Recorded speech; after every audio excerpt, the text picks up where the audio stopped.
Hello, everybody, and welcome to episode number 17 of The Right Take.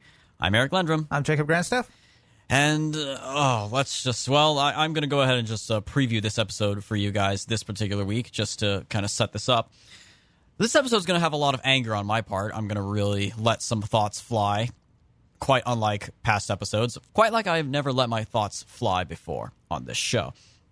We're, of course, going to react real quickly to the guilty verdict of former Minneapolis police officer Derek Chauvin, and we're going to talk about a few other things. We are going to talk about the latest firestorm that Tucker Carlson has started, and why the left is going after him, and what he said that was so important. We're going to talk about Biden potentially bungling one of the greatest mistakes already in our country's history, and so much more. But to start this off, as of the recording of this episode, roughly an hour ago, or roughly 2 hours ago now, the verdict was read live in the murder trial of former Minneapolis police officer Derek Chauvin for the death of George Floyd last year in May. He was found guilty on all three counts, of course. He was found guilty for second-degree murder, third-degree murder, and manslaughter. I think it was second-degree manslaughter. Guilty on all three counts after less than 24 hours of deliberations. And this, watching this live, man, and seeing the things that happened that led up to this, it blows my mind. I mean, you look at this and think, how could they find him guilty that quickly?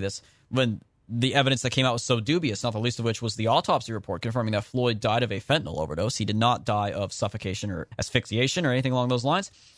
And Floyd himself had a criminal history. There's plenty of room for reasonable doubt here. Certainly, at the very least, all it takes is one juror to disagree. Each guilty verdict has to be unanimous. How could they possibly come to this conclusion? Well, it's actually not that difficult to see why. Two articles I'm going to share with you guys, or one I'm going to talk about and one I'm going to share with you guys. An article that I actually wrote for American Greatness.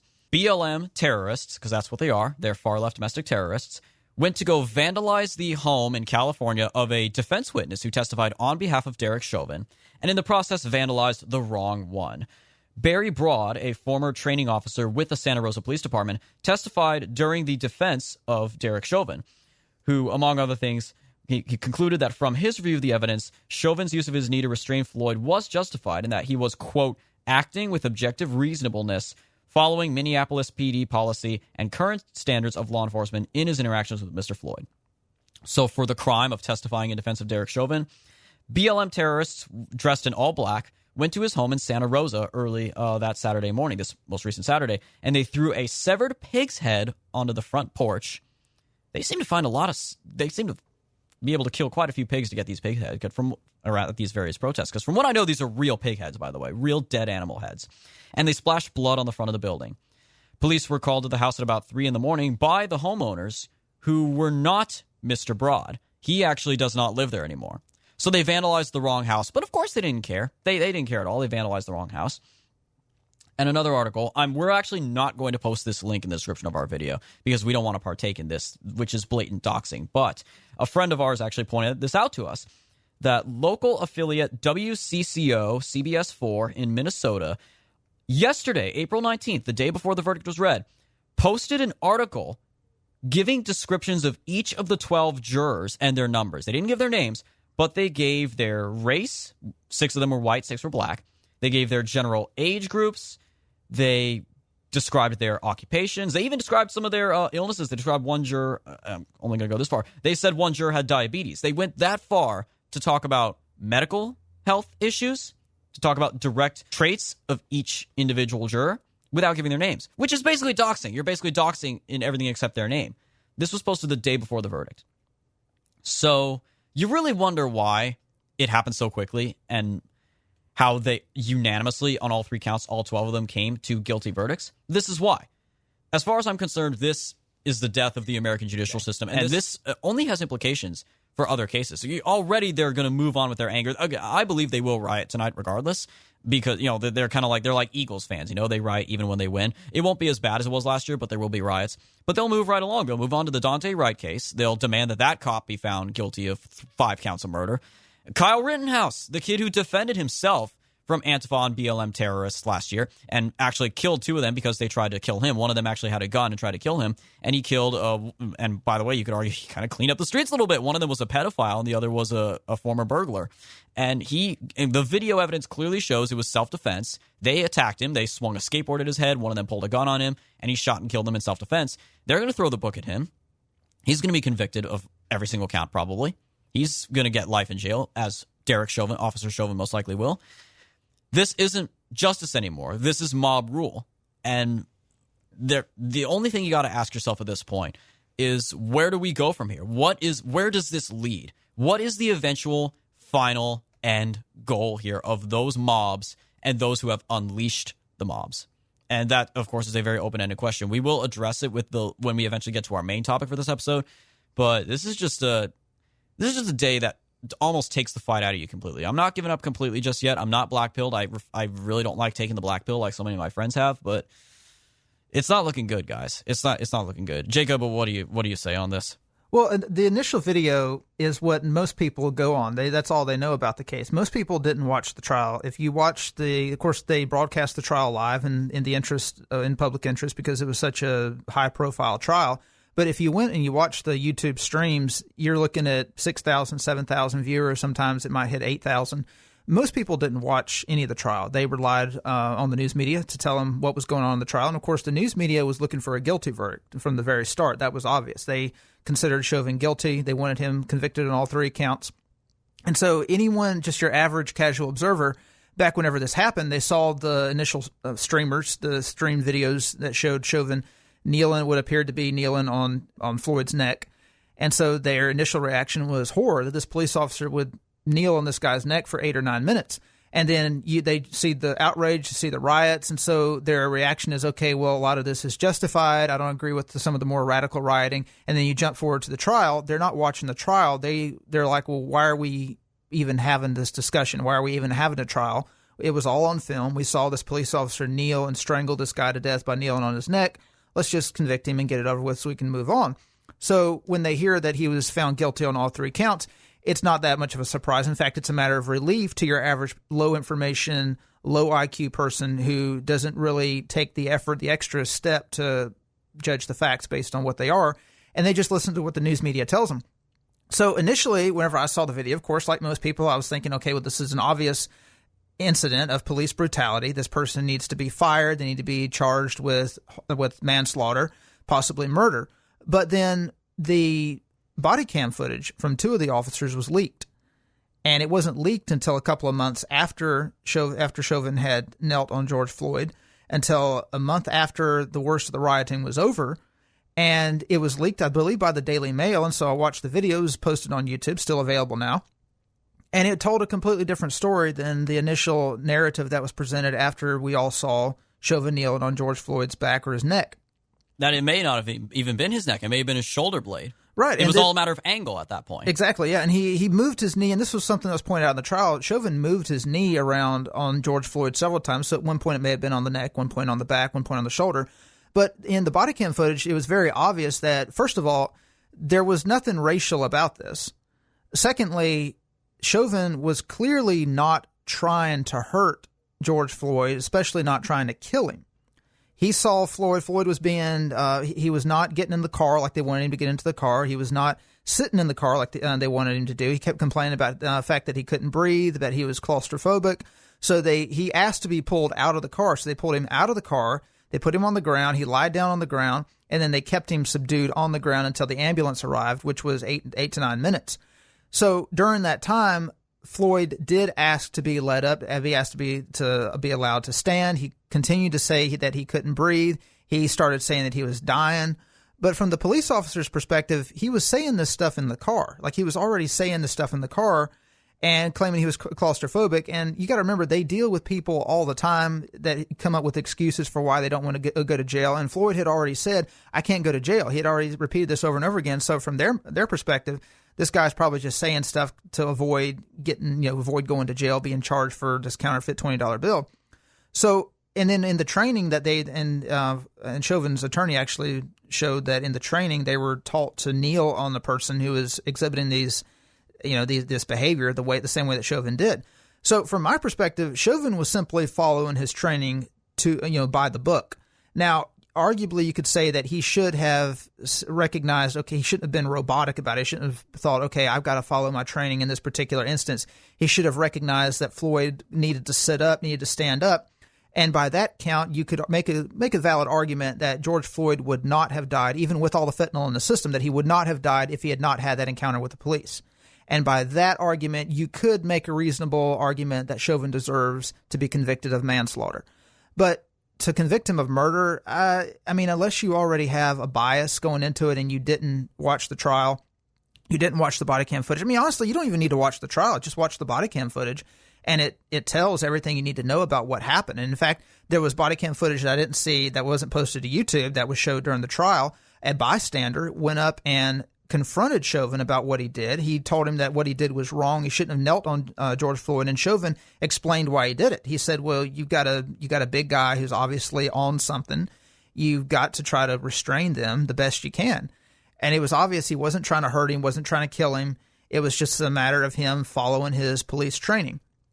And, I think the fault here is with the police training, the way that they're trained to kneel, not with the officer himself. But again, you could make a valid argument that Chauvin should have recognized the situation, sat George Floyd up sat him up or stood him up and waited for the ambulance. But, he had no way to know that this was going to happen. And this is really Chauvin's greatest fault in this whole instance is not being optics conscious. You've got all these people that are filming him, that are going to post this to their different streaming sites, going to post this to YouTube. He should have known that this was going to go viral, that he was going to be charged with something if Floyd happens to die. But to convict him of murder, this is obvious that the jury was intimidated. There's no other conclusion that you can come to if you saw the body cam footage and you know the facts of the situation. Yeah, and for those who are now suggesting, because there was a glimmer of hope when his defense pointed out that Congresswoman Maxine Waters, of course, in a viral video, spoke to rioters in Brooklyn Center and said, basically, I'm trying to remember her exact words, she basically said, we need to be more confrontational, we need to show them we mean business, and we need to get a guilty verdict. She literally explicitly is calling for violence if we do not get a guilty verdict. And the judge conceded. He was like, yeah, that could very well that could lead to this whole thing being overturned if you were to appeal it, but you have to appeal at first. He did not grant a mistrial right then and there. But if anyone thinks that that's actually going to happen, if they were able to intimidate 12 jurors, you really think they won't be able to intimidate a single judge? That judge would have to literally have a death wish if he's going to single-handedly overturn this verdict, even though there's a legitimate cause there between Maxine Waters and Biden. Joe Biden in the Oval Office said he was, quote, praying that the verdict would be the right verdict, and also said that the evidence was, quote, overwhelming. That was the word he used, overwhelming, that in his opinion, basically, Chauvin is guilty. And he said this before the verdict. So, yeah, so, every politician out there who has commented publicly on this has already convicted Chauvin. You can't imagine a more biased situation how can you, if you're a juror, think about it. You've got to think about yourself. You've got to think about your family. You got to think about your future. I guess if you happen to be wealthy, and as soon as this is over with, if you can immediately leave the country, disappear, and never be found again, then you could vote to acquit Chauvin. But in any other situation, if you're a normal person, your name is obviously going to get released. Yeah, people are going to eventually find out who you are. And as you mentioned, the local news source essentially doxed these juror members. We know everything about their life's history, their employment. It wouldn't be that hard for people to figure out who they are. And we saw the doxing that occurred after the Capitol riot. We know that leftists are more than willing to turn over family members and friends to the mob if they feel like it's going to advance the cause of racial justice.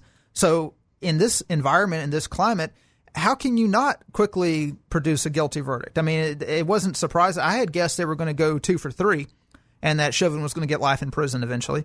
But, it's not really surprising that they went 3 for 3. Yeah, I was a little too optimistic, and I guess you could say naive. I predicted that they would find him guilty of the manslaughter charge, but not the murder charges. Well, and the lawyer also made the same mistake that the attorney for Donald Trump made whenever in his second impeachment trial. They're just arguing based on the facts. They're treating the legal system like it's a legal system, and they're not appealing to the people. They're not appealing to the public. They're acting like the system isn't broken, which it is. Right. They're acting like we're still living in a system of checks and balances, like we still live in a nation of laws. And this is something we're going to get into in our featured topic about our system of laws in this country and how exactly we move forward in a system in which we have a huge portion of our citizens that don't recognize the validity of our laws. It's probably hard to imagine that there's few things out there that could enrage me even more than this, but there is one of them. And this kind of has obviously been buried under more recent news, but this is worth talking about. So Joe Biden, again, says that he is going to withdraw all American troops from Afghanistan by September 11th of this year. Now, when you see that headline initially, you think, oh, wow, great, we're finally getting out of this stupid 20-year war. Not so fast. No. What you're not seeing, and that is what the media is telling you, what you're not seeing is the truth about how this withdrawal came to be. The media is, of course, all too happy to finally give up on the military-industrial complex for the sake of boosting Biden and adding one more notch under Biden's belt. You know this is going to be put on his Wikipedia page. They're all going to cite this as one of his big accomplishments. He ended the Afghanistan war. No, he didn't. The Afghanistan war had already been negotiated to an end over a year ago now, under the Trump administration. On February 29th, 2020, over a year ago, the official withdrawal agreement was signed in Afghanistan.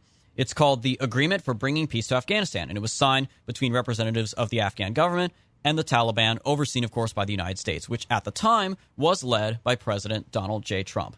And that deal ultimately, with a variety of conditions, of course, ultimately said that American troops would be withdrawn from the nation of Afghanistan by May 1st of 2021. So Trump negotiated this knowing full well that that would either be within his second term or that would be within his successor's term. But either way, he negotiated that.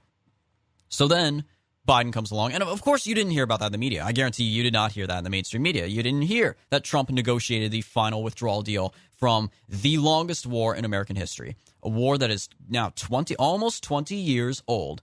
It is by far the longest conflict in our history. It's even longer than the Vietnam War. As I said in a previous episode, there are some troops fighting in this war right now who are younger than the war itself. Trump negotiated that. Trump made that happen. And Joe Biden, I'm actually going to give him some credit here because I do think this is one of the few things Biden himself actually did. I don't think his handlers told him to do this. I think he chose this himself because he's a petty little man with a massive ego who just wants to undo everything Trump did, or if he can, even more insultingly, claim any aspect of Trump's legacy for himself. This is Biden just screwing around with something Trump did, muddying the waters just enough that he can take credit for it and say, I did this, knowing that the media and the Democratic Party and the political class and social media, they're all going to celebrate, and Hollywood, they're all going to celebrate it, and they're all going to give him credit for this, only because he muddied up and can say, oh, no, I set this final withdrawal date. And not only that, but it also is another example of the same pointless symbolism that you see from career politicians time and time again, like this guy, that Trump had no time for. Trump didn't care about symbolic gestures. Biden obviously did this. He set the date for September 11th. It's not hard to figure out why he chose that date. He's trying to mark the symbolism of to say, so he can give that speech. You already hear it in his voice. You hear the platitudes he's going to say. 20 years after the worst terrorist attack in our history, 20 years after a dark day for our nation, the war is finally over and we can turn the page on a new era. You know what he's going to say. And he's going to be able to say that because he set that date for such a symbolic day. And of course, former President Donald Trump did issue a statement condemning this for several reasons, saying, quote, I wish Joe Biden wouldn't use September 11th as the date to withdraw our troops from Afghanistan for two reasons. First, we can and should get out earlier. 19 years is enough. In fact, far too much and way too long. I made early withdrawal possible by already pulling much of our billions of dollars of equipment out and, more importantly, reducing our military presence to less than 2,000 troops from the 16,000 level that there was. Secondly, September 11th represents a very sad event and period for our country and should remain a day of reflection and remembrance, honoring those great souls we lost. Getting out of Afghanistan is a wonderful and positive thing to do. I plan to withdraw on May 1st. We should keep as close to that schedule as possible, end quote. So he's right. By picking a totally irrelevant date, a date that doesn't mean anything in our history, we can celebrate that day as the day that we ended the longest war in our history and keep September 11th as the commemorative day, the day that we mourn and reflect on what happened 20 years ago. But, of course, Biden just couldn't allow that. Biden, with his ego, because in a lot of ways he knows, I think he does know his presidency is still going to more or less be overshadowed by Trump's. Even years later, they're going to have the individual accomplishments like the COVID relief bill or withdrawing from Afghanistan. But at the end of the day, he is going to be forever remembered as the president who came after Donald Trump. And he's determined to try to make sure that's not all he's remembered for. And he's willing to do so by playing with the lives of our troops. That's 4 extra months. that we stay in Afghanistan. And the Taliban has already issued warnings saying that if we violate any of the conditions of the previous agreement signed under the Trump administration, there could be more attacks. And certainly delaying the withdrawal date by over 4 months could qualify as a violation of the order. Obviously not saying that justifies more terrorist attacks on our boys in uniform, but they could potentially be more attacks. There could be troops, any troops that die between May 1st and September 11th this year, their blood will be on Joe Biden's hands. And of course, he doesn't care. He couldn't care less about them. He wants to be able to have that meaningless, symbolic gesture of withdrawing on September 11th. Either that, or we see another attack or multiple attacks, and guess what? That justifies staying in Afghanistan after all, because, the situation is just not safe. We have to stay there longer. And then the war continues on for another 20 years. The agreement they made on the withdrawal this year, the terms of the agreement, it could have been made in 2002. They could have had this exact same agreement back in 2002 after they had already overthrown the Taliban. Because you think about what were the objectives. The objectives were dislodging al-Qaeda and overthrowing the Taliban. Well, they accomplished that in the first few months of the war. So once they pull out, and Pat Buchanan wrote a fantastic article about this, he mentioned that once we pull out of Afghanistan, all that's going to happen is the Taliban is eventually going to take over. It's going to be like South Vietnam, the fall of Saigon all over again. Right. He compared it to Saigon, and there's nothing that we can do to change that. The Taliban already controls almost half of the country. The weak government, and the point he brought out was that back whenever we had 100,000 troops in Afghanistan, those 100,000 troops paired with the Afghan government, basically our puppet government, wasn't able to completely root out the Taliban. And how can you? There's a fantastic Russian war movie. I'll have to look up the name. I can't remember the name of it, but it was about whenever the Soviets were invading Afghanistan. You had the Russian troops were fighting. Of course, you got rocks and caves and everything, and they're fighting the Mujahideen. And one of the Afghan troops, he's firing at the Russian troops, kills a bunch of them, and then they chase him up to the top of a mountain, and he just disappears. And what it was is there was a crater in the top of the mountain. He just jumped inside, and there's catacombs of caves inside that mountain. And of course, the Russian troops, they're not going to pursue in after him. They don't know the layout of that cave. And this is how it is. This is how the terrain is in Afghanistan. You're not going to completely eliminate the Taliban. You're not going to turn Afghanistan into a Western-style liberal democracy. So once we pull out, and like you said, any lives that are lost between May 1st or May 11th, I guess was Trump's withdrawal date, and September 11th. May 1st and September 11th. Yeah, so in that time period, any American troops that are lost, those lives are just going to be completely wasted. Because technically every American life that's been lost since 2002 in that country has been wasted because we accomplished our objectives within the first few months of the war. The Al-Qaeda was completely dislodged from the country. They were chased into Pakistan.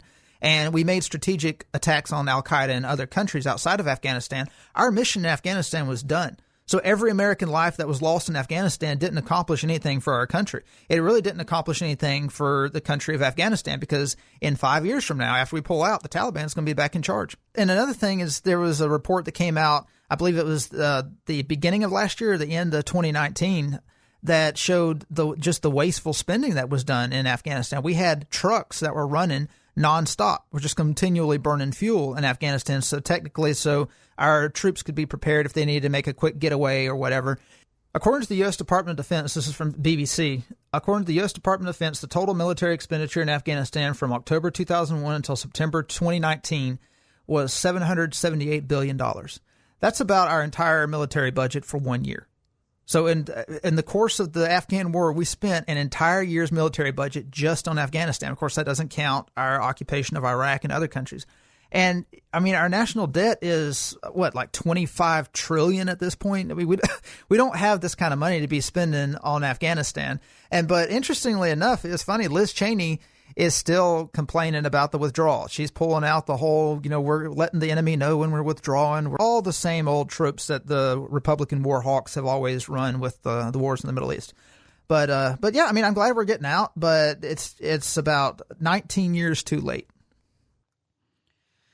So I wanted to move on to the main topic here then, to move away from the things that really just get your blood boiling like crazy and turn to something that is still, at its core, this is a topic that is still obviously cause for great concern, if not anger. But the fact that it is now being discussed at the great mainstream level it is now being discussed, or at least it was when this came up about a week ago or so. This is the latest firestorm from Tucker Carlson. Now, of course, it seems like every other week the left is trying to cancel him. They're trying to boycott his advertisers. They're trying to go after him for whatever, because he's by far the most popular right-wing media personality in America right now. And some do see him as, other than Donald Trump, he is the leader of the American right now. In terms of not necessarily ideological, because he is just a talk show host, but in terms of the core issues that matter the most to the base that got Trump elected, and that hidden base that is the key to possibly turning things around.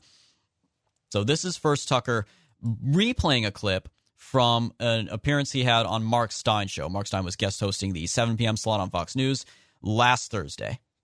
I'm laughing because this is one of about 10 stories that I know you've covered, where the government shows preference to people who have shown absolute contempt for our customs, our laws, our system itself, and they're being treated better than American citizens. Now, I know that the left and all the little gatekeepers on Twitter become literally hysterical if you use the term replacement, if you suggest that the Democratic Party is trying to replace the current electorate, the voters now casting ballots, with new people, more obedient voters from the third world. But they become hysterical because that's what's happening, actually. Let's just say it. That's true. If this was happening in your house, if you were in 6th grade, for example, and without telling you, your parents adopted a bunch of new siblings and gave them brand new bikes and let them stay up later and help them with their homework and gave them twice the allowance that they gave you, you would say to your siblings, I think we're being replaced by kids that our parents love more. And it would be kind of hard to argue against you because look at the evidence. So this matters on a bunch of different levels, but on the most basic level, it's a voting rights question. In a democracy, one person equals one vote. If you change the population, you dilute the political power of the people who live there. So every time they import a new voter, I become disenfranchised as a current voter. So I don't understand why we don't understand this. I mean, everyone wants to make a racial issue out of it. Ooh, the white replacement theory. No. This is a voting rights question. I have less political power because they're importing a brand new electorate. Why should I sit back and take that? The power that I have as an American guaranteed at birth is one man, one vote, and they're diluting it. No, they're not allowed to do that. That is, can we just give a round of applause for Tucker Carlson, everybody? Like, bravo, that he brought that up in such a bold way that needed to be said. And he's right. And we've said this before. The more viciously they attack, the more right he must be. Like, again, with the Georgia law, the voter integrity law in Georgia, when that passed, and now every other company is trying to basically get that law repealed through mob rule or through intimidation of the populace, if you will, by withdrawing their business from Georgia. It's because they know that law is going to work. The same is true here with Tucker. They are going after him because he is saying what needs to be said, what has been their goal, with the left's goal with immigration for at least, I would say, maybe within the last 10 years or so. It's hard to pinpoint exactly when it started, but it definitely is something that has desperately, and that, like Tucker said, we need to have a national conversation about this. Well, he mentions that it's not a racial issue, that it's a voting rights issue, but he's missing that the left is making this the Democratic Party is making this a racial issue because they don't believe in one man, one vote. Whenever you bring in large numbers of immigrants, they typically move into immigrant enclaves, just like they did 100 years ago, and they don't vote one man, one vote. They vote as groups. So if the Democratic Party wants to get their votes, all they've got to do is go talk to their community leaders, and their community leaders will disseminate Democratic propaganda down to the rank and file. The rank and file will line up, and they'll go vote for Democrats. I was talking to someone who was a poll worker in Maryland, and she was just baffled at how like 98% of all the votes coming into Prince George's County that she counted were all for Joe Biden. And she was like, "Wow, this is just depressing," because she's a Republican. And I said, "Well, of course that shouldn't be surprising because Prince George's County has so many immigrants, so many naturalized U.S. citizens, and the children of naturalized citizens." They get absolutely no information from the right. They don't watch Fox News because they've been taught that Fox News hates them. They don't listen to any of Trump's speeches because they've been taught that Trump hates them. So they're only hearing one point of view, and they're typically hearing second or third hand accounts. I remember I was talking to one Guatemalan. He could barely speak English, but he's an American citizen. He votes. He was asking me who I'm going to vote for. This was right before the election. This is over in PG County. He was asking me who I'm going to vote for. I said, I'm voting for Trump. And he said, why? He's trying to ask me, why would you vote for Trump? And I explained on taxes how my standard deduction was doubled under Trump. And he didn't really ask him, I asked him, do you know what a standard deduction is? And it was kind of hard. He didn't have any idea what that was. I was trying to explain. I was like, well, this is pointless. How am I going to explain what, my taxes have gone down because of the standard deduction? He doesn't know anything about the tax code. And he was claiming that that under Trump, his taxes were raised, that he's got to pay more taxes because of Trump. And he's claiming that under Biden, his taxes are going to go down. And then eventually he mentioned that he makes less than $400,000. And he was, of course, in the broken English he was trying to explain it to, it was very obvious how this works. The Democratic Party disseminates their talking points to the leaders of immigrant communities. The leaders of immigrant communities then disseminate, it's like the game of telephone. They disseminate that information to heads of families. The heads of families disseminate it to their family members who aren't really politically active. And so by the time you get to somebody like him who doesn't know much about politics and probably doesn't care much about politics, he's about 4 or 5 people down the line in this game of telephone. So all he knows is, my taxes have gone up under Trump. He probably hasn't been paying attention to what his taxes are. He's just been told that. And then under Biden, his taxes are going to go down. He's like, okay, well, I'm voting for Biden. And this is how it works whenever you have large groups of immigrant communities who move in. The Democrats don't have to deal with each individual voter. And this is why Republicans are so far behind the Democratic Party in winning these areas, because they don't understand how it works. If you want to win elections, you got to talk to these people in groups. You got to appeal to them in groups. And they've actually seen some success with that in Florida. That's why Republican votes have actually gone up in Florida. They're actually gaining with Puerto Ricans, with people of Cuban ancestry, because they're dealing with them in groups.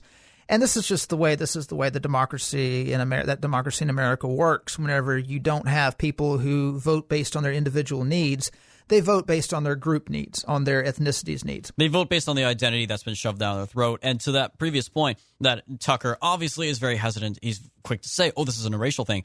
But as you pointed out, the Democrats make it a racial thing. And that essentially, to me, boils down to the old saying of the lady doth protest too much. That if they're so quick to make it a racial thing, and that's their first default, whenever Tucker says, replacement, they immediately say, oh, you're talking about white replacement. Well, that's kind of, or maybe a Freudian slip is another analogy you could say. They're letting the cat out of the bag. They're essentially admitting by that tactic, yes, it is a racial thing. We just don't like that you're talking about it, because if you talk about it, it may inevitably come back to the racial element. I mean, that's really what it is, because they're not bringing in immigrants from Europe. They're not bringing in immigrants from Poland or Hungary or Italy, for that matter. And the thing is, how this is a racial thing, and yes, they make it a racial thing because that is their end goal here, but because that's a component of it. Democrats have been talking like this for years. One of the things I will never forget, and we're going to play this video for you, this was still House Speaker Nancy Pelosi in 2018, in February of 2018, during the debate on DACA, on whether or not DACA was going to be saved or when it was going to be killed by the Trump administration. And there are just no words. We just got to play this video for you guys. I'm reminded of my own grandson. He's Irish, English, whatever. And I just got to stop right there, too. You heard that, and if you're watching the video, she's waving her hand dismissively. Irish, English, whatever. You see how she sounds disgusted to even talk about her own heritage, her own family. That's her grandson. That's a member of her family, and she's disgusted to talk about her own heritage. Italian American. He's the mix, but he looks more like the other side of the family, shall we say? And when he had his sixth birthday, he had a very close friend whose name is Antonio, who's from Guatemala, and he has beautiful tan skin, beautiful brown eyes, and the rest. And notice then, in contrast, she describes this friend, this brown friend, as, oh, he's beautiful. It's beautiful brown skin. In contrast to her, whatever description of her own grandson. And this was such a proud day for me, because when my grandson blew out the candles on his cake, they said, "Did you make a wish?" And he said, "Yes, I made a wish." He said, "Well, what is your wish?" That's one proof. That's one piece of evidence right there. You know, the story's probably BS, is because you're not supposed to ask the kid what they wished for. And the wish won't come true if you ask what they wish for and they tell it. This is what Democrats do all the time. They'll use examples of conversations they had with their children or grandchildren. Remember, Beto O'Rourke did this. My son, I was talking to my 8-year-old son, and he said, well, I don't remember, it was on gun control or whatever. They make up these, they're clearly falsehoods. They're making these up. Yeah, that's where the literal meme comes from, is my 3-year-old child asked me why there's systemic racism in the United States, and people on the right on Twitter would make fun of that. Like, I'll take stuff that never happened for $500, Alex. Thank you very much. She said, I wish I had brown skin and brown eyes like Antonio. So beautiful. So beautiful. The beauty is in the mix. The face of the future for our country. Oh, my gosh. All American. The face of the future of our country is brown skin. That's what she's saying. She said the mix. You know, she stopped herself there, because I think what she was going to say is the mix is just brown skin, aka not white skin. That is, and this is a European American. Pelosi, it's an Italian name. She's Italian, disgustingly describing how she hates her own heritage and hates the fact that I'm Irish or that I'm Italian or whatever, and that, I wish my grandson had brown skin, and my grandson wishes. If this story is true, I hope this isn't true. It's not. No 6-year-old is going to think like that. Of course not. But if it were true, it would be horrifying, because it would show the indoctrination has worked. Because obviously Pelosi is speaking from a place of self-hatred. She clearly has nothing but disgust for her own race because she's bought into this crap, and they're trying to indoctrinate the future generations to think the same way. Well, it boils back down to what I mentioned in the past, how with the way it works with liberal whites. They have been taught that the United States is going to become a quote-unquote majority-minority country within their lifetimes, and they see how black Democrats are revanchist, and they're wanting to take over the party. They're wanting to push all the white people out. They see how Hispanics are watching how black people are attaining power in the Democratic Party, and they're following the same example. They're basically trying to create Hispanic Latino nationalism. And then you got some, not with Asian Americans, it's not so much, but some of them try to do that too, to a lesser extent. And so you got white liberals who run the party. They want to maintain their position of authority and power. And they figured the only way to do that is to show deference to non-white people and to diminish their own status and to, verbally diminish their own status. Because notice, Nancy Pelosi hasn't offered to give up her speakership to a woman of color. I haven't heard her offer any of the members of the Congressional Black Caucus her speakership. She's not knocking down AOC's door to hand her the speaker's gavel. Exactly. So that's the way white liberals operate. They see that their race is becoming a minority in America, and so they see their best shot at holding on to power is by belittling themselves and attacking their race. And this is a perfect example of that. And it's not just self-hating white elitists like Nancy Pelosi. This is, of course, happening among the members of that caucus of the Democratic Party of color. In 2019, as a sitting member of Congress, Ilhan Omar took the podium at a Black Lives Matter rally right in front of the United States Capitol, on the east face of the Capitol, and just denounced white supremacy, blah, blah, whatever. And she said, among many other things, quote, "This is not going to be the country of the xenophobics. This is not going to be the country of white people," end quote. So you see what she did there. Two things. Obviously, one, the obvious declaration, this is not going to be a country for white people. What's that going to mean? What's that going to mean? Does that mean white people are a problem for you? Does that mean you don't want to just live with white people if you have a problem with them? You obviously want to do something with them. But also she says, side by side, this is not the country of xenophobics or white people. So she's basically directly saying that if you're white, you're xenophobic. That's the obvious illusion that's being made here. It's just they've been doing this for years, and the fact, of course, in the anti-racist indoctrination that they're getting in school, and there was a principal in New York, a private school, actually recently came out and said this. That this indoctrination, this anti-racist indoctrination, is basically treating anyone who happens to have white skin as being a white supremacist. So if you were born white, you're automatically a white supremacist. You should feel guilty about your whiteness. And Tucker Carlson was correct. This did spark off a firestorm, not just on Twitter, but apparently in very very powerful activist circles. This is from the AP. Jonathan Greenblatt wrote a letter to Fox News CEO Suzanne Scott. He said that Carlson's rhetoric was not just a dog whistle to racist, it was a bullhorn. Who is Jonathan Greenblatt? Head of the ADL, the Anti-Defamation. Okay, yeah, I've heard of the Anti-Defamation League. Greenblatt. Sounds like his whenever his ancestors decided to make up his last name, they couldn't decide if they wanted it in English or German, so they decided to cram them together. I guess he makes a great typical white American. He's mixed English, German, Irish. He's got all this mixture in him.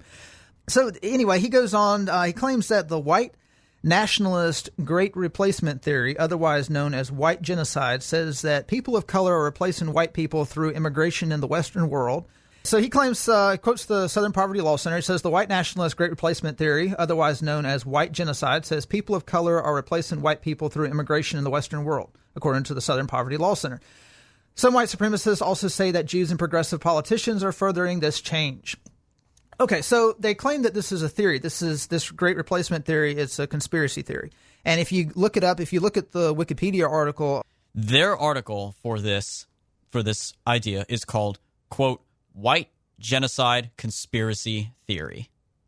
So, I mean, so many things. And again, this is where they essentially, this is a Freudian slip. This is lady doth protest too much, because they're so quick to say, oh, this clearly must be about white people. This clearly must be about white people. They're kind of letting on, okay, you know what? Maybe it is about white people. Otherwise, you wouldn't be talking about it so much. Just listen to, I gotta read you actually just the first couple paragraphs of this, just so you get an idea of this Wikipedia, this supposedly unbiased source.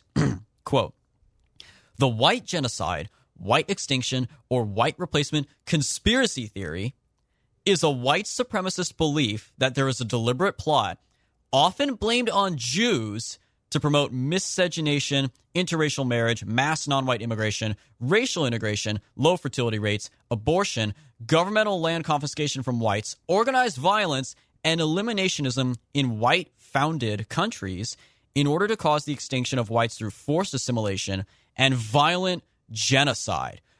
Okay, that was all one long sentence. Let me go find a kitchen sink real quick to throw in there as well, because they threw in abortion and like environmentalism in there, like wait, what? And then, well, what's interesting, whenever I started digging further into this, is they claim that it's a complete conspiracy theory. So it's just completely made up. That this is just white nationalists, white supremacists who are coming up with this. It's anti-Semitic, by the way, even though literally no one blames this on Jews. But okay, exactly. Well, again, I was trying to figure out where they get the anti-Semitism out of this. But anyway, so they claim that this is completely made up. This is allegedly just a conspiracy theory. It's complete myth, but they will also turn around and claim it's happening if they decide to praise it. So it's right. If you consider it a negative thing, if you consider the idea that white people in America are being replaced by non-white people, by people with tan skin and brown eyes, like people that Nancy Pelosi fetishizes, if you claim that that's happening and you claim it's a good thing, then it is happening. But if you claim that it's a negative thing, then it's not happening. It's a conspiracy theory. It's actually not happening. So people like this Jonathan Greenblatt, who claim they claim that this rhetoric that Carlson is using is just a bullhorn for racists, that it's all a conspiracy theory. This is very similar to the way anti-Semites treat the Holocaust. So anti-Semites will claim that the Holocaust never happened, that it's a complete myth. No, Hitler didn't gas the Jews, but then they nudged their buddies like, it would have been pretty cool if he had. You know, they claim it never happened, but then they turn around and they wish it had happened. So that's why you got to be very, very, someone who claims that something did not happen or is not happening, but then wishes it would. You got to really think, okay, do they actually believe that it's not happening or it didn't happen, or are they just trying to cloak their personal bias against a particular group of people by, through intellectualism, by claiming that it never happened? It's like if somebody hates Jews and they are perfectly okay with the Holocaust happening.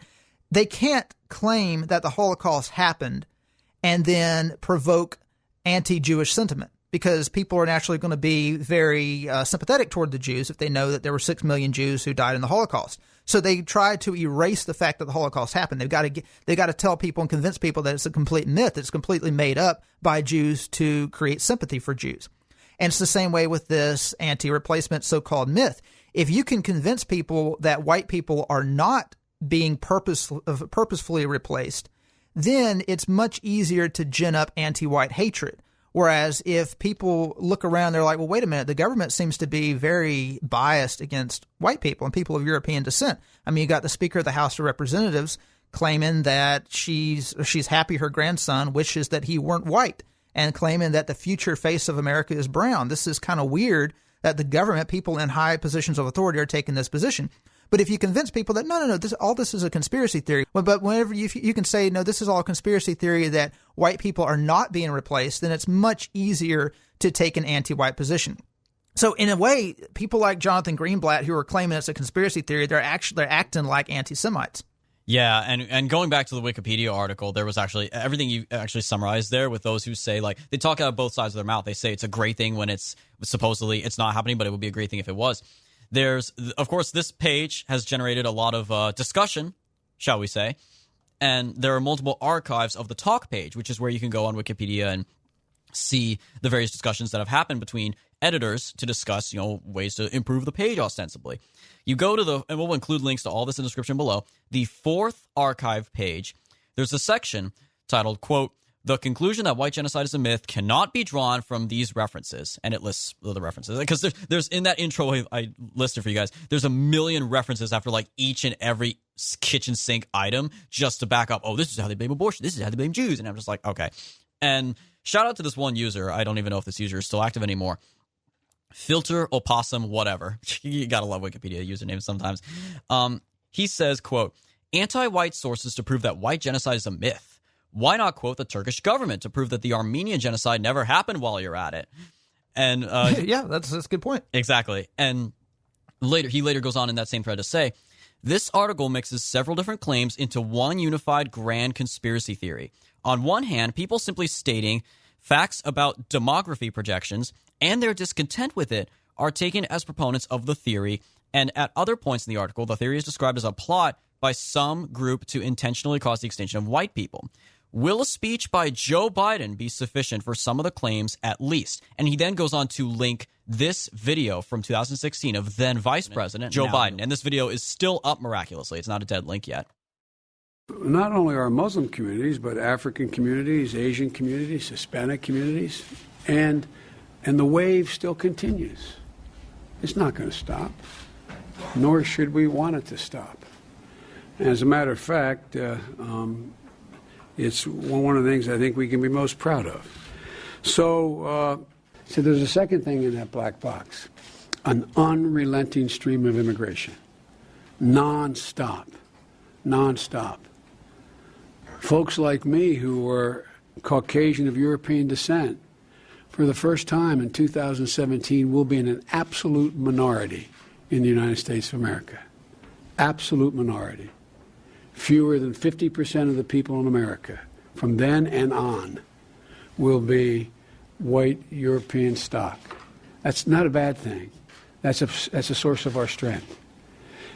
And what world does he live in? Exactly. And by the way, fun fact, I just noticed this. Sitting to his left, this is 2016. Sitting to his left is none other than Alejandro Mayorkas, now the DHS secretary. Mm-hmm. But so then back to the Wikipedia discussion. This is fantastic. So another one of these established Wikipedia users with the username North by South Baranoff says, quote, "A speech which states that diversity is the strength of American society is not suggesting that white people will go extinct. So our boy Opossum comes back here and says, quote, "You lack reading comprehension. The speech states that whites are intentionally made into a minority, and it's stated by the vice president.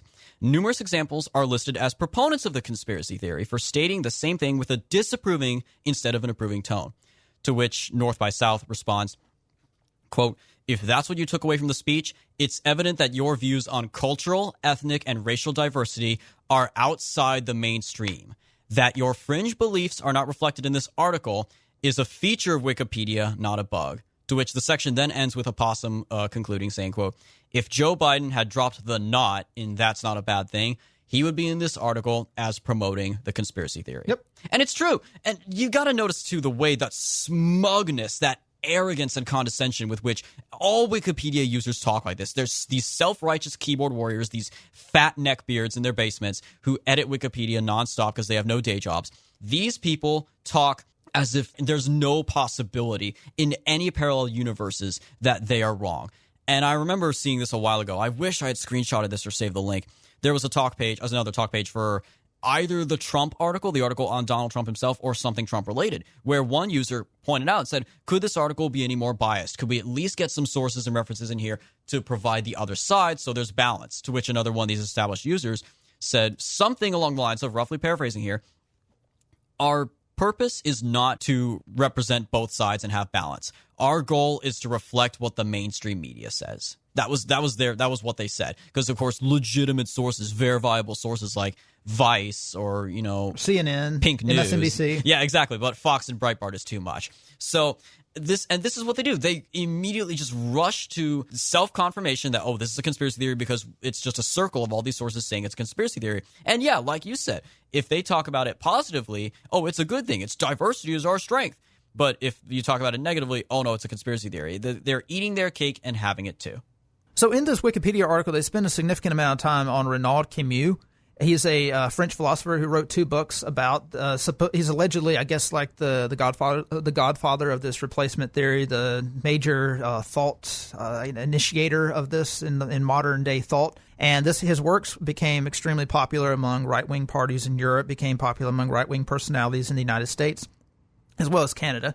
And this geographer, Landis McKellar, he criticized Camus' thesis for assuming that 3rd and 4th generation immigrants are somehow not French. This is a problem. I haven't actually read Camus' works. I'd never actually even heard of this guy until Tucker Carlson mentioned this, and I ended up digging down and finding out what this was about. But apparently people who would claim that this is a conspiracy theory that say, okay, well, you're arguing that the French are going to be replaced by North Africans. But that's making the assumption that immigrants don't assimilate, that 2nd, 3rd, 4th generation Muslims aren't going to just become French, because you could be French and be Muslim. You could have Moroccan ancestry or whatever. And this is true if you transfer it to the United States. So they would argue, well, if you argue that white people or American stock is being replaced by foreigners, that's making the assumption that Guatemalans, Mexicans, Hondurans can't become Americans. But I would argue that if you can potentially be assimilated. So let's take the Italians, for instance. The last of the Italian wave came in the 1920s. There were some Italians who trickled in later than that, but the majority of Italians immigrated to the United States between 1880 and 1920, 1925. 1924, I believe, is whenever they passed the immigration bill that strictly limited immigration to the United States. This curbed Southern and Eastern European immigration.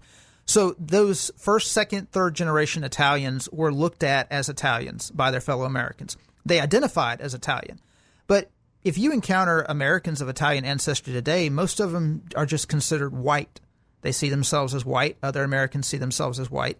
And this is true with other immigrant groups. With the Germans, the 1st, 2nd generation of Germans were viewed as German. They weren't seen as American. And this is why in World War I, the government was extremely suspicious of Germans, because a bunch of them had just arrived from the continent, because they were looked on with suspicion, because people wondered, are they loyal to Germany or are they loyal to the United States? Which was a legitimate question when you've got 1st and 2nd generation immigrants. By now, these Americans with German last names in Iowa, North Dakota, like Lauren Boebert, no one thinks of them as German. Sure, they're of German stock, but they wouldn't go to Germany and be recognized as German. They can't speak German. And if they do speak it, they speak it with an American accent. They're as American as you and I are. So this is the difference between assimilation and tribalism.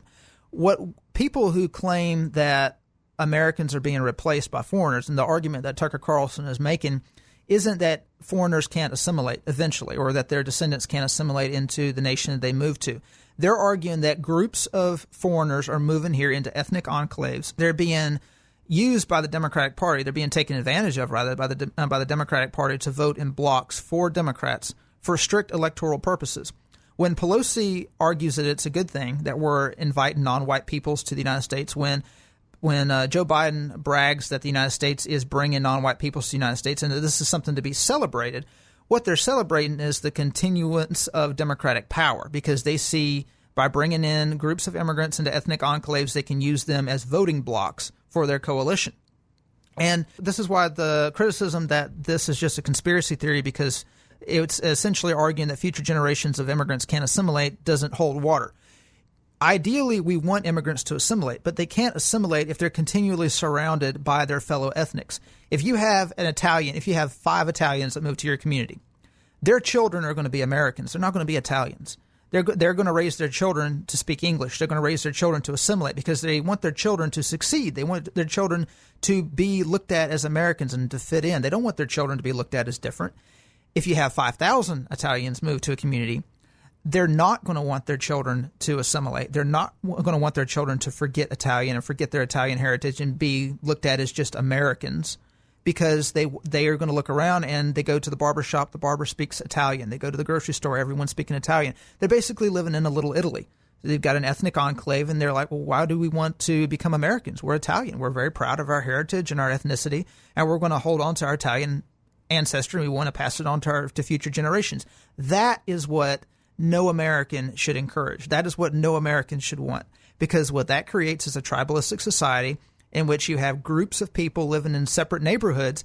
They don't trust each other. You basically created a mini United Nations within the American borders. And this is what people like Joe Biden, Nancy Pelosi, and white liberal elites want to create. And we're going to see this eventually in an article that I'm going to bring up here in a minute. And as we hinted at earlier in this episode, they have been talking about this for quite a while. And we brought up comments from Pelosi in 2018 and Omar in 2019, but it's been going back even further back before that.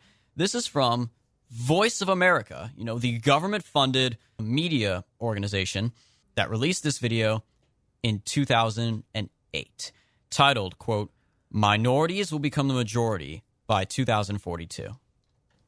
Are here and they're not going to go anywhere. We're going to see more coming. The trend is national. The U.S. Census Bureau says minorities, now roughly 1/3 of the U.S. population, are expected to be the majority by 2042. By 2050, minorities, including Black Americans, Hispanics, and Asians, will make up 54% of the population. Hispanic people, because of immigration and high birth rates, will be 30% of Americans. 62% of the nation's children will be from minority groups.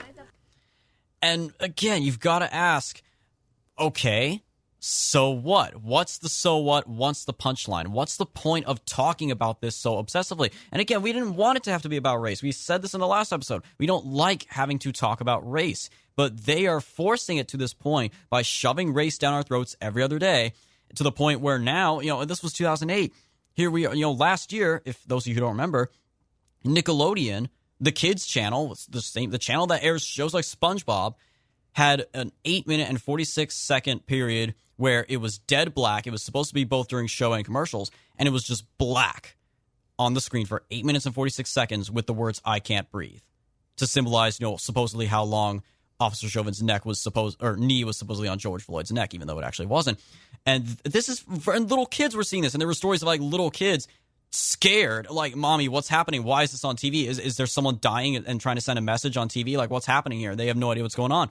They are trying to shove this down our throats because they know that the end game is something that will involve all Americans, even if they're not political.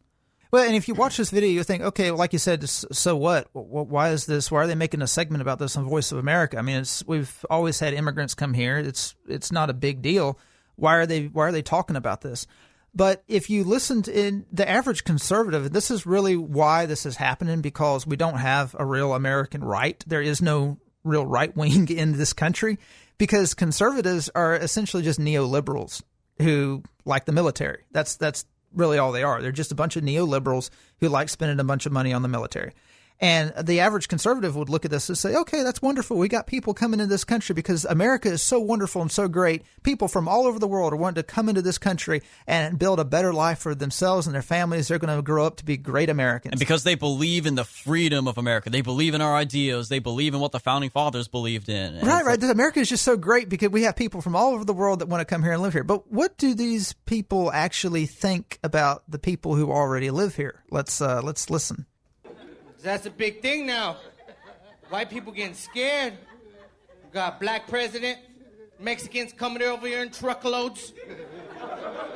2050, you guys are going to be a minority, which is awesome. I cannot wait. Because by that time, be rich and famous. Be rich and famous, have a big old house, and I'm going to hire all white people to do my landscaping. Yeah. And while they're doing my landscaping, I'm going to hire 2 Mexican guys that don't speak English to tell them what to do. That was a guy named Roger Lizaola, thank you, on a program called Laughs, which airs on Fox stations of all things, and that was their YouTube channel, Laughs TV show. First off, can I just say, this is something else that needs to be said. This was in 2015, by the way. This needs to be said. Comedy isn't funny anymore. Like, I'm sorry, that wasn't funny. Even from an objective standpoint, that's not funny. Like that's the comedic, his delivery and inflection is all wrong. I can't even tell if that's his real voice or if that's just him doing a weird voice on purpose, because that voice sounds really weird. But like, that's him using comedy as a guise to mock white people, which is pretty, you could argue maybe the plausible deniability, oh no, it's just a stand-up, but I'm like, I don't know, looking in his face and like the look in his eyes, there's the kind of, he's delivering funny lines, but there's a kind of anger in his eyes as he is saying these things. Right. Like, it's okay. He's going to hire all white guys to do his landscaping. Okay, a lot of Mexicans do landscaping. Okay, I get the joke, and it is funny if he's making a joke. But the thing is, he's not making a joke. There's deep-seated resentment and hatred in there that he's expressing through his comedic act.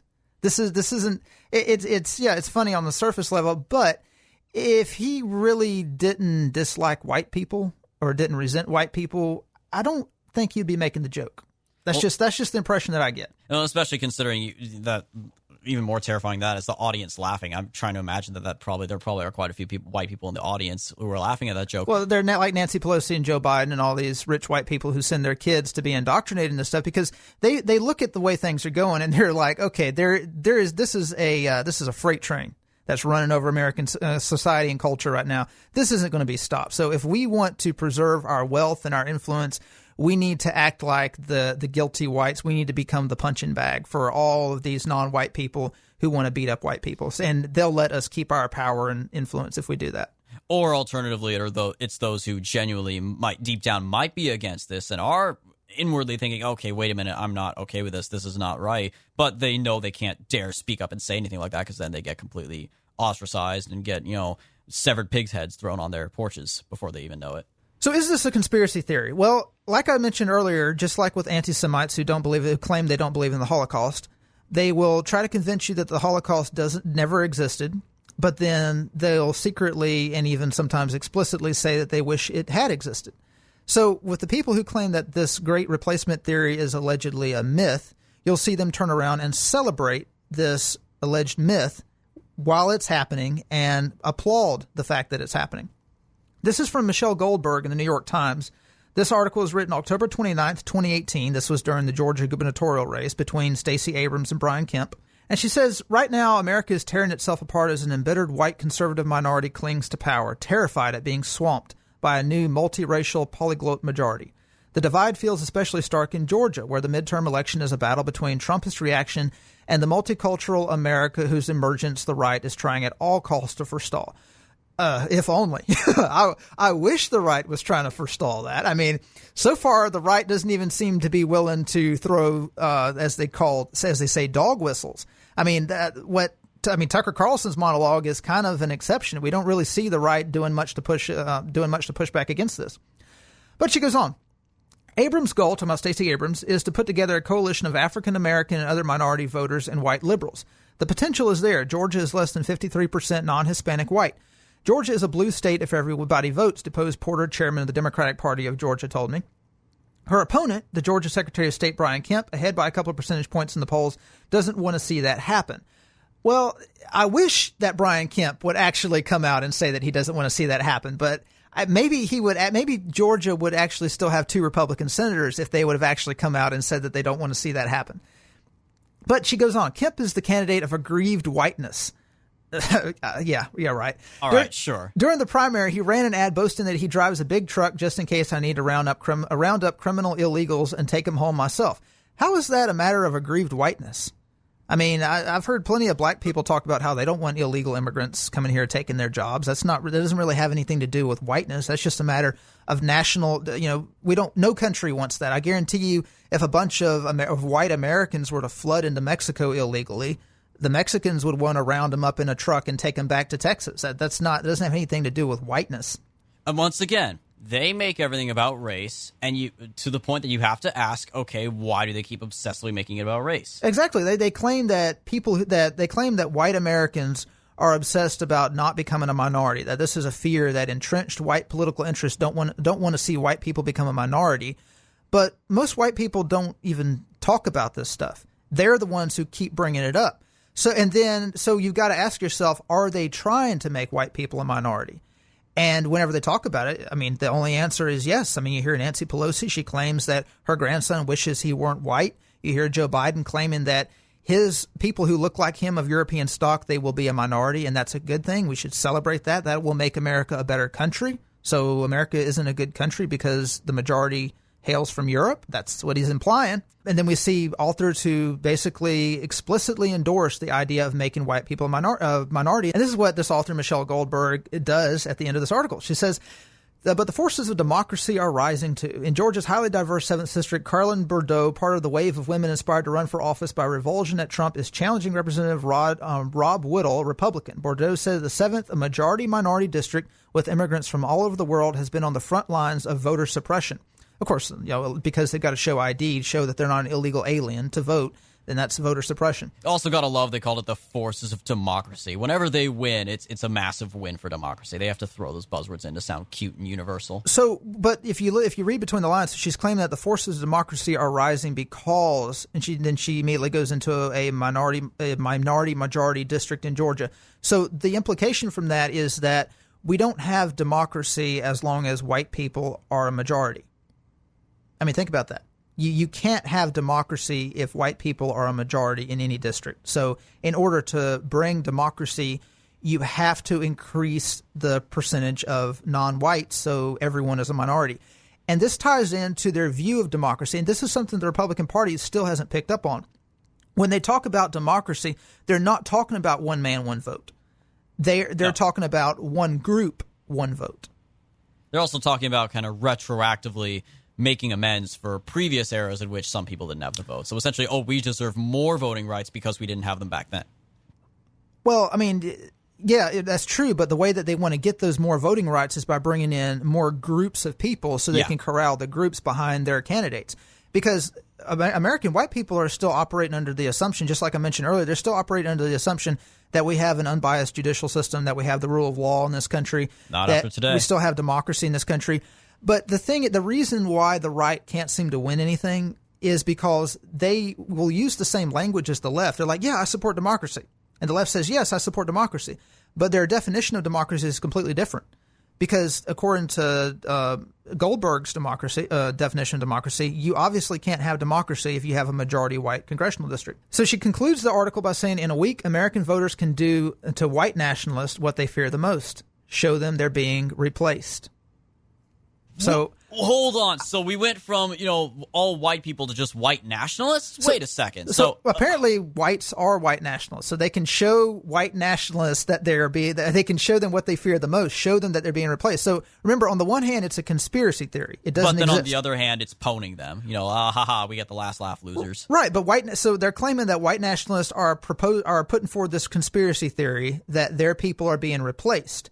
But then Goldberg says in a week, talking about the election in 2018, in a week, American voters can do to white nationalists what they fear most: show them that they're being replaced. In other words, show them that they're right, that they are right. I was just going to say, so tell the Richard Spencers of the world that they're right is their plan here? That appears to be the plan. So on the one hand, just like Holocaust deniers, on the one hand, it's not happening. It never happened. But then on the other hand, it is happening, and we should celebrate it. So yeah, they want to have their cake and eat it too.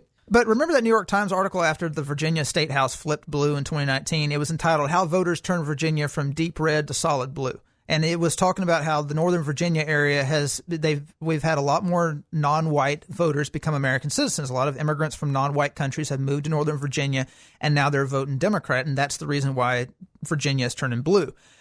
That's true to an extent. I would argue that the Republican Party has done a really poor job of maintaining Virginia's white voters, but that's a topic for a different day. But this shows that they see a clear-cut path to victory by making America a less white nation. And again, if you all you got to do is Google this stuff. Whites are becoming a minority, and you see article after article celebrating the fact. And this is an article by Paul Taylor in the American Prospect in 2018.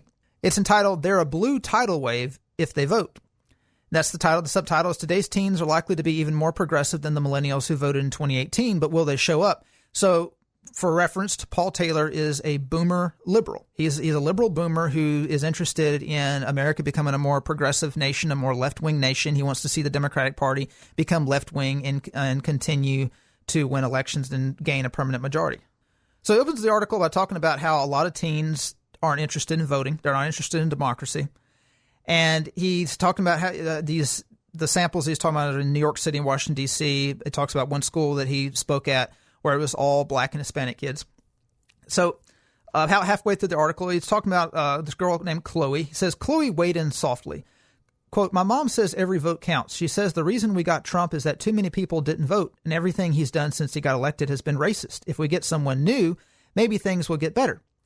Another round of awkward silence. The class was like a jury mulling over two closing arguments, neither of which it found persuasive. Luis spoke next. Quote, America has always been racist, he said. With Trump, people are just more upfront about it. Where are they hearing this stuff at, I wonder? Well, the first girl gave it away. She said, my mom says. Like, it's pretty obvious, once again, that like Nancy Pelosi indoctrinating her grandson that he should hate the color of his own skin. These parents are telling their kids what to think. Right. Well, the parents are telling their kids their version of America, that America is a racist country, that Trump is racist. But think about where their parents are getting this information from. Because Trump was never considered a racist. If you go back to the 90s, go back to the early 2000s, black people loved Trump.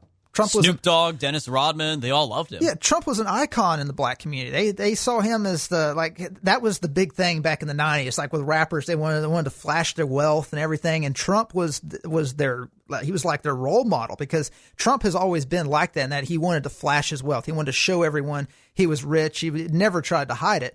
But, this girl, Chloe, she says that her mom tells her that everything that Trump has done since he got elected was racist. So where is she getting this impression that everything Trump did was racist? So cutting taxes was racist.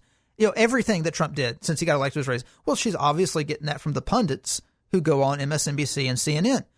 These pundits are typically upper middle class black folks who are jealous of upper middle class white folks and rich white folks, because D.C. in many ways is a microcosm of this media elite that you live in. If you think about the way D.C. is laid out, D.C. is the most segregated city in America.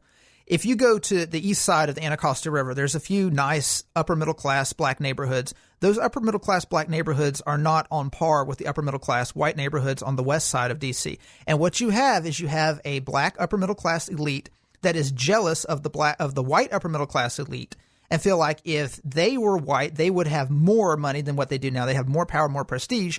So they're lashing out by projecting their anti-white sentiments against Donald Trump, against Republicans, against conservatives. And they're filling the minds of average working people like Chloe's mom with the idea that everything Trump did was racist. Like literally everything he did. If he ate a Big Mac, it was racist. So, and then Luis, he claims that America has always been racist from the beginning. So if Luis's parents thought that America has always been racist from the beginning, why would they have come to the United States?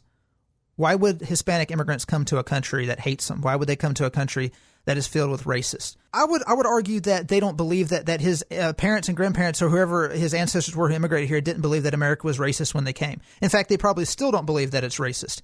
The children and grandchildren of immigrants who come here, who love the country and the fact that they love the opportunity it offers, and they love the vision of America they have, their children and grandchildren are being indoctrinated to hate the country, and they're being indoctrinated by our tax dollars. I spoke to this Indian IT worker over in Loudoun County a couple of weeks back, and he was complaining about the fact that his son is a radical and a Bernie Sanders supporter. And he couldn't figure it out. He's like, I came to this country with nothing. I worked my way up. This guy, he lives in the richest county in the United States. He owns property in Baltimore. And he said that his son tells him that he's a leech. And keep in mind, this guy is paying for his son's college tuition, giving him a full ride to one of the best universities in the country. He's got two sons, and he's paying for both of his son's college out of pocket. And his son calls him a leech. He said, my son tells me I'm a leech because I'm making my tenants pay rent. He says that I shouldn't make anyone pay rent, that these poor people in Baltimore can't afford to pay rent. I should let them live on my property for free.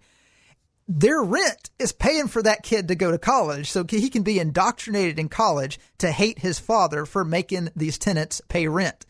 This is what our education system is doing to young Americans who happen to not be white. They're teaching these young Americans whose parents do not hold these views that their country is racist, has always been racist, and they're indoctrinating them to hate their country and many times hate their parents. Well, not only that, and this is actually one of the very few times that, famously we kind of make fun of how boomers will say, like, oh, just pick yourselves up by your bootstraps, stop being lazy. Like, obviously, that message doesn't necessarily apply to some of the struggles that millennials and Gen Z are facing, whether it's the student loan debt crisis or increasingly difficult economy in which to try to find a job. But this is one area in which they are right, that I'm willing to bet those parents and grandparents who came here as immigrants did come here from a country that was probably not nearly as wealthy as our nation, and it may have been harder to live there. And they came here to a country that had much nicer living conditions when they came here and was a better society overall, a more unified society. And they came here and they did actually build a life for themselves so that these grandkids and these kids could grow up in prosperity and happiness, not knowing what a real struggle is like. So then, of course, when they're told, oh, yeah, by the way, this country is horribly racist, you should know that, by the way. And they're going to think they're not going to know any different between the difference between an actually oppressive, impoverished nation and a nation like America. Well, Paul Taylor goes on. After Luis said that America has always been racist, and with Trump, people are just more upfront about it, Taylor writes, this drew approving nods around the room and a thumbs-up smirk from Brianna. She said, when I see white people now, they look at me like I make them afraid. More nods. Everyone in the room. Yeah, this is right. Can you imagine if this were a school in Kentucky with all white kids and they were talking about race and some girl said, yeah, anytime I see black people, they look at me like I make them afraid. And everyone nods. Yeah, that's the way black people think. Can you imagine the articles that would be written about that girl? They would call this girl. They would dox her and get her completely ruined and kicked out of burn her school. house down. They'd send in reporters from every outlet to talk about this racist town in Kentucky with all these white people with outdated views. Taylor goes on. These teenagers belong to the most distinctive coming-of-age generation in American history. Today's old skew white and conservative. Today's young skew brown and progressive. We've never had such a big chasm between the two. So here's where Taylor gets it wrong, and this is where a lot of white boomers get it wrong. They listen to what these kids are saying about America, about the fact that they hate America, they're afraid to live in America as brown and black people. They look at white people with suspicion. They're afraid that white people are going to hurt them or discriminate against them. And these white older progressives, they look at that as a positive development because remember back in their day, skepticism of America, of American history, of the narrative of American history was part and parcel of being a liberal.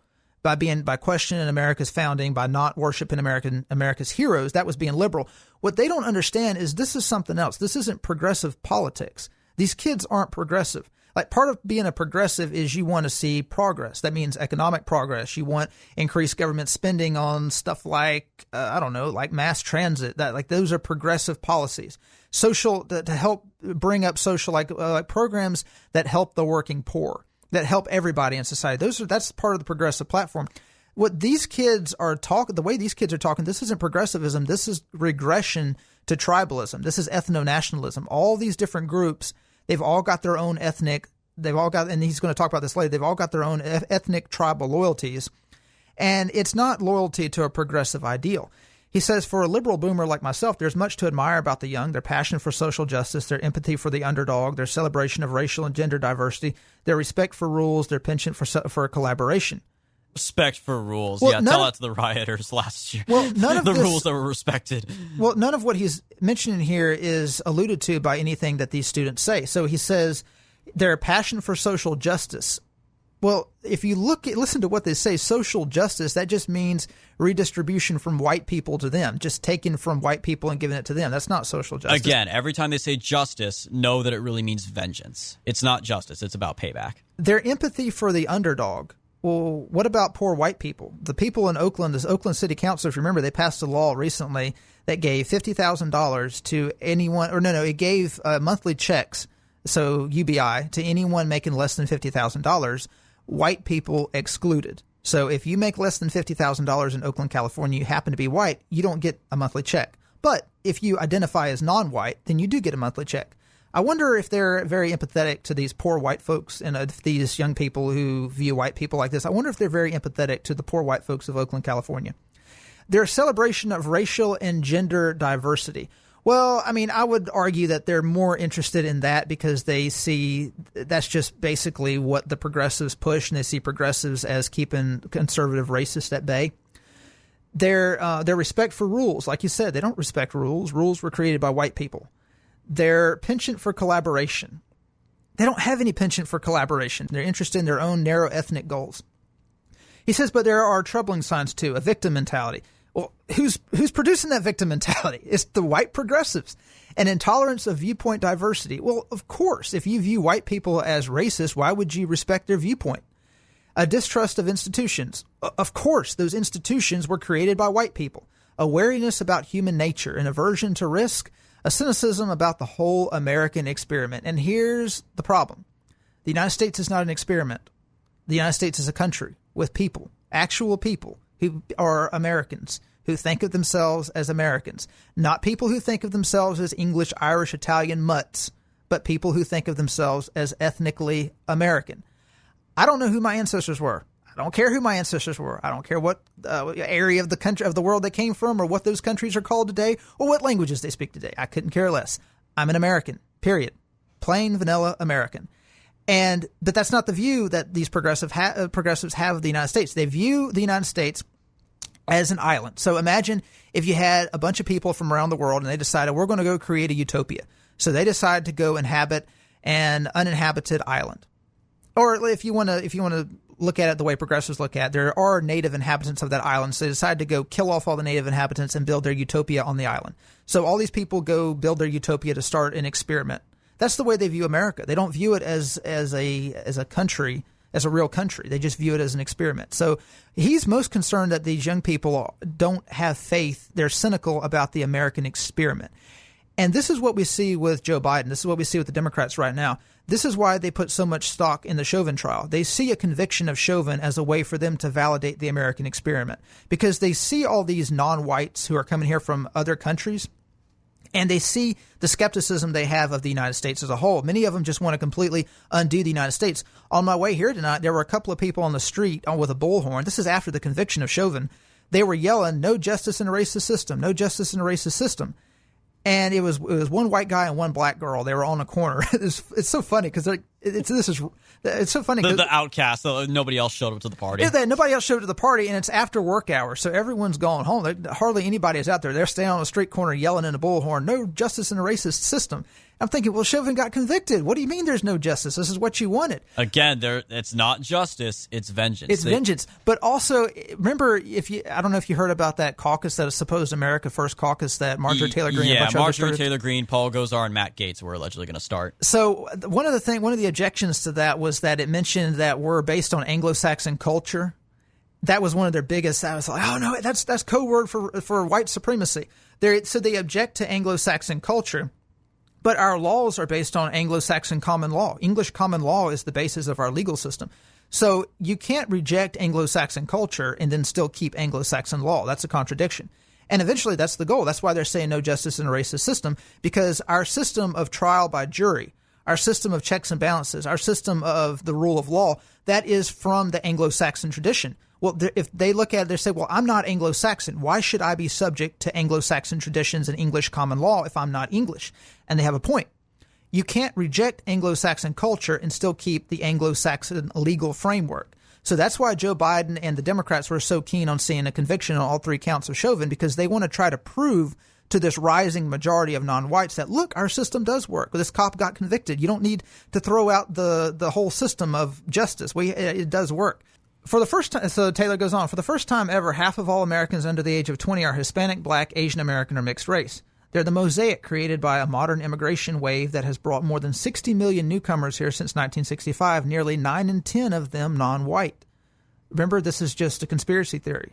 White people aren't being replaced. It's a white nationalist conspiracy. It's a conspiracy theory if you don't approve of it. If you do approve of it, then it's real. Correct. And that's where Taylor's at. He admits that he's a liberal boomer, and so of course he approves of it because he's under the impression that all these non-white people are going to be progressives rather than tribalistic regressives, which is what we're going to see within the next few decades if somebody doesn't put a stop to this. For them, diversity isn't merely demography. It's the beating heart of their value system. This is just projection. He's just projecting his ideals onto them. Exactly. And I think going back to what you said too, that he says this is the most progressive generation ever. I'm thinking, well, why is that really the most progressive? Why is that? If that is true, why is that the case? It's because all the previous generations, including this liberal boomer, have viewed progressivism as just part of their political beliefs. It's one aspect of their lives. It's their political beliefs. For these kids, for the youngest millennials, and certainly for Gen Z, it's not just politics to them. It literally is their life. They're seeing it in TV shows. Again, Nickelodeon broadcasting an I Can't Breathe message for 8 minutes and 46 seconds, and shows on Netflix and whatnot increasingly having every fifth character is a genderqueer, whatever, something. And social media, even the little things. A friend of mine actually sent me this. This is a screenshot from Snapchat, which is one of the apps that defines Gen Z. This is from the homepage where they have a variety of curated stories from various news outlets and whatnot. And this one comes from an outlet called Excuse Me What? And the headline is "The Most Racist Town in America" with a couple of worried face emojis. And the picture is a white guy, an older white man, wearing a red Trump hat, and behind him is a flagpole. What's on the flagpole? Is it a Nazi flag? Is it even the Confederate flag? No. It's the American flag and a Trump 2020 flag. And they just use that to say, oh, this is a symbol of racism, an American flag and a Trump flag. And that's the homepage of one of the most popular social media apps for this generation. They see it. They don't even think twice about it being political. They just think, oh, that's just the way things are. It's a part of their life because it's been ingrained into their heads for their entire lives that this isn't even a matter of politics. This is just how the world is. Well, and they're living in homogenous areas in the sense that they live around their tribe. So if they get constant reinforcement of the belief that white people hate them, that white people despise them, then they're naturally going to believe, and then that Trump is a racist. They're just going to believe it because many of them don't actually talk to any white people. They don't actually know any white people. And if they do, they're like, the hippies that inhabit these places that they live in, like these urban ghettos. But Taylor says throughout the 20th century, melting pot was our go-to metaphor for an America transformed by immigration. It no longer parses. And that was another mistake. America was never a melting pot. We were English. We had an English cultural framework. Our founders all spoke English as their native language. Everyone here who wasn't English had to learn English. Like if they came from Germany, once we became the United States, their children had to learn English. The English-speaking Americans didn't learn German or allow them their separate German schools once we had public schools. That was actually a big fight 100 years ago, whether or not we could have separate German public schools. And Americans were like, hell no, we're not going to have German schools. This is America. We speak English in America. But according to this guy, even melting pot is problematic. He says it no longer parses. Given their skin color, today's immigrants and their children couldn't melt if they wanted to. Think about that statement. Because of their skin color, they couldn't melt if they wanted to. In other words, he's saying that non-white people can't assimilate into American society. They cannot become ethnic Americans. And he goes on, and most don't want to. They want to live in a society where boundaries of race, gender, and sexual orientation are porous, and everyone is free to be whoever he, she, they wants. Not a melting pot, a mosaic, which is my nominee for a label for this new generation. Get me the puke bowl. Oh, the self-righteousness. It's like those Wikipedia users, the smug arrogance. I'm right, and I know, oh yes, with my pedigree, I am right, and you plebeians who dare disagree with me are just wrong. Like, it's just, the arrogance. This is what Trump was talking about when he said enemy of the people. When these people, these so-called reporters and journalists, deliberately stoke up racial tensions like this. And the media definitely plays a huge role in this for ratings. You had that Project Veritas video, that undercover video, the CNN guy literally admitting, oh yeah, we really hyped up COVID and make it sound worse than it really was and hyped up the deaths and everything because that gets ratings. We want ratings. All they want is ratings, even if it means literally stoking a race war in this country, which is what they're going for. I would disagree with that because I don't think that the people who run CNN just want ratings. They don't just want the money. They are ideologically driven. They are ideological, but I think at the end of the day, they also are motivated by ratings. Well, true. They have to have ratings in order to stay, obviously, to stay afloat financially. But the people who run these news organizations, they're like this Jonathan Greenblatt guy. They will claim on the one hand that the replacement theory is a white nationalist myth, and on the other hand, they celebrate it because they see that it's going to empower their. This is a misconception that a lot of white progressives have. The reason why they're celebrating massive immigration, they just want to throw open the gates, have unbridled, a constant flow, like Joe Biden said, waves and waves, constant waves. We need constant waves of immigration. The reason why they want that is because, like this misguided progressive writer, they are under the misconception that if we let in a bunch of non-whites into the country, we'll have the progressive country that they envision. what we're going to have is Los Angeles. What we're going to have is Detroit. What we're going to end up having, the entire country is eventually going to become what Minneapolis is today. But Taylor goes on. It says mosaics are a tsunami in waiting. 4 million, talking about 4 million of these non-whites, will turn 18 this year, another 4 million next year, and so on, for as far as the eye can see. If you're wondering why the new guard of the Democratic Party has put forward such an audacious agenda this year, wealth tax, carbon-neutral economy, tuition-free college, Medicare for all, universal child care, racial reparations, wonder no more. They're racing left to keep pace with their future base, which wants leaders who shoot for the moon. And this is projection. Everything on that list, except for racial reparations, are things that most of these teenagers couldn't care less about. They don't care anything about Medicare for all. They don't care anything about universal child care. You think they want their tax dollars to go pay for the Medicare of some racist boomer in Kentucky? You think they want their tax dollars to pay for universal child care of white kids so they can grow up to be a white supremacist? They don't care anything. Or a carbon neutral economy. None of these kids buy into this stupid, the stupid climate change nonsense. If they do, the only reason why they do is because they see it as a ticket to help make white people a minority and boost their own ethnicity. But this guy, he claims that the Democratic Party is racing left to keep pace with their future base, assuming that the future base is left wing. The future base is tribalistic. And as tribals, they will vote for whichever party that they feel is not racist. So the Democratic Party, the Nancy Pelosi's in the Democratic Party, they feel emboldened to pass just everything, like this H.R. 1 bill. They feel like they can just shoot for the moon because they don't actually have to defend any of these issues. All they've got to do is go to the people and say, Republicans are racist. Vote for us. And they're like, okay, we're voting Democrat. We don't want white racists running our lives. They vote Democrat. They don't look at what the Democratic Party stands for. They don't know what a carbon tax means. Like this guy in PG County I talked to, they don't know what standard deduction means. They don't know what any of that stuff means. All they know is Republicans are white and racist, so they're going to vote for the party that's going to protect them from being deported or genocided. But the same survey shows that Chloe's civic hopefulness resonates especially with minority teens. Some 63% of black and 62% of Hispanic mosaics.